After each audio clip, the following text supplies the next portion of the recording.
Chair now recognizes Ms. Brown for 5 minutes. Good morning to my colleagues and our witnesses here today. Unfortunately, today's hearing is yet another assault on the governance of the District of Columbia. Our Republican colleagues claim they have a constitutional duty to legislate for the District of Columbia.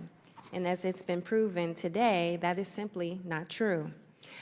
Congressional interference in DC's local affairs is not a duty, it's a choice, and a bad one.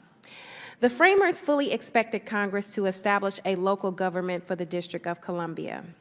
In Federalist 43, James Madison said the following about future residents of DC, I quote, "A municipal legislature for local purposes derived from their own suffrages will, of course, be allowed them. Indeed, Congress has established various forms of local government for DC since 1802. In 1953, the Supreme Court held that, and I quote again, "There is no constitutional barrier to the delegation by Congress to the District of Columbia of full legislative power." If Congress had a constitutional duty to legislate for DC, it would legislate on all DC matters, not just when it's politically advantageous. During the 50 years since passage of the Home Rule Act, Congress has chosen to intervene in DC affairs in some instances and refrain from others. Perhaps Republicans have a theory or philosophy for when interference in DC affairs is warranted, but if there's a unifying theory for their efforts to intervene, I don't see it. So, Chairman Mendelson, I would like to explore this supposed constitutional duty to interfere in DC affairs.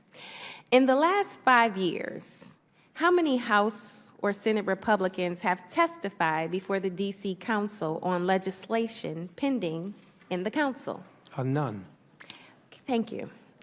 In the last 5 years, how many House or Senate Republicans have contacted you about affordable housing, splitting up the Department of Consumer and Regulatory Affairs, ward redistricting, street sweeping, trash pickup days, residential permit parking zones, or bike lanes on Connecticut Avenue?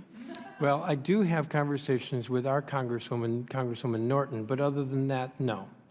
Republicans was my question, but thank you for the record. So the answer is none. None. None.